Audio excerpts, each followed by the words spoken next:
Joining us now from Dnipro, Ukraine, is NBC's chief foreign correspondent Richard Engel and Michael Froman, the president of the Council on Foreign Relations and a former U.S. trade representative. Thank you both for joining us. Richard, do we have any new information on this new call between President Trump and President Zelensky today?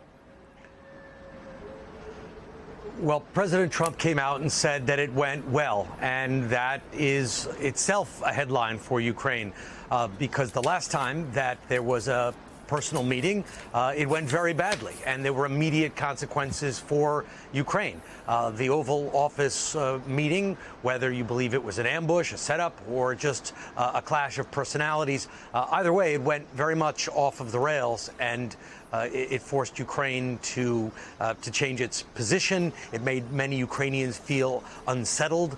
They weren't used to seeing the United States turn on them so dramatically or so quickly. President Zelensky is expected to hold a press conference in the next several hours to hear more. But what we've already getting a sense from what President Zelensky's mindset going into this call, and he believes that if there is going to be a ceasefire, he accused Putin of violating it, that the United States needs to monitor it, and that right now there's very little clarity about what the two sides may or may not have agreed on.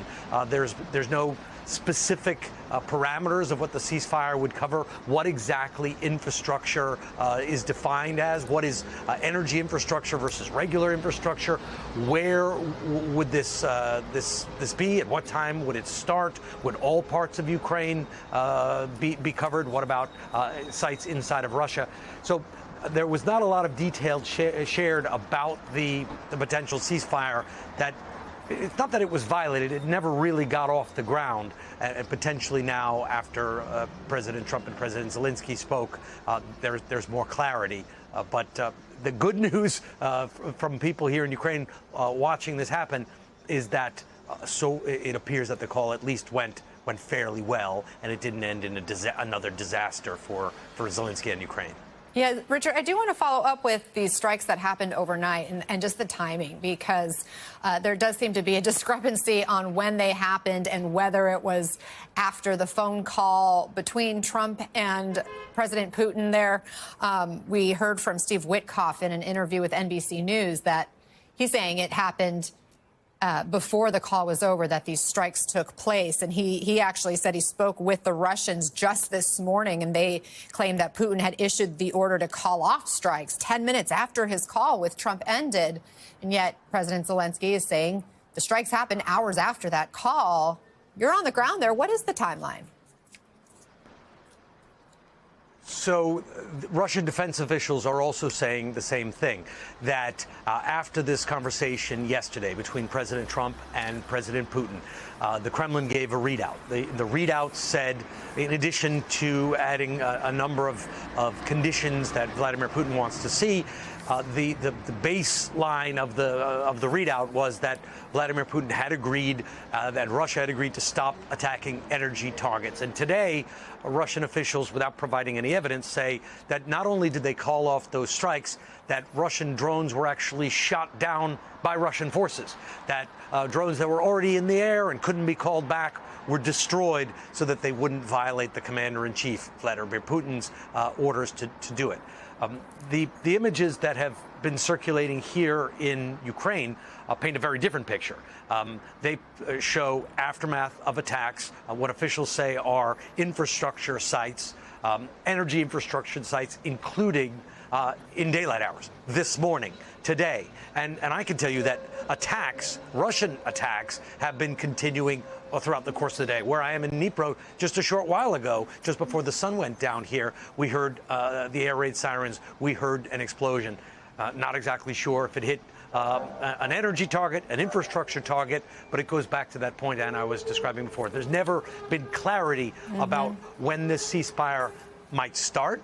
I've covered a lot of ceasefires over the years, and I've covered them recently in Gaza and Israel. There's a day, there's a time, there's a place. Both sides agree when it's supposed to start, what's covered, what is not. Otherwise, every day you'll be in this situation of who started it, who violated it, was it in an area that is allowed or sanctioned. It will never work out unless there's more clarity. Right. The details matter here, Michael. We do know Putin did not agree to a full ceasefire, and the Kremlin reportedly is pushing for the U.S. to end all foreign military aid and military intelligence to Ukraine as part of its demands for next steps. What do you make of the current state of play? Well, whatever the uncertainty is about what was agreed to yesterday and what happened overnight, the key thing now is to build on it going forward and to try and expand it into a real ceasefire. Maybe it starts with energy infrastructure, it goes to cities, it goes to the front line, and it can't be on a conditional basis where the U.S. doesn't provide intelligence or military support to Ukraine, because otherwise Russia has no incentive to negotiate. In fact, a really good move for President Trump right now would be to indicate that he's looking hard at what additional military support or intelligence Ukraine needs and that the U.S. needs to ensure that Russia comes to the table ready to agree to a broader ceasefire. Steve Witkoff is slated to meet again with Russian and I believe Ukrainian interlocutors over the weekend in the Middle East. And hopefully, again, there'll be an opportunity to build upon what is a potential first step into making it a broader and real ceasefire. We're still waiting to get more on the phone call between Zelensky and Trump today. What are you going to be watching for there? Well, as Richard said, I think the good news is it was not a disaster. It was a positive meeting, a positive call as far as we know from the early readout by President Trump. I think one of the key things will be what was President Trump's reaction to President Putin's request that the U.S. cut off intelligence and military assistance? And what did he say to President Zelensky about that? And are we going to see that aid continue, which is absolutely critical right now? And it's certainly something both the Ukrainians and the Europeans are very much focused on.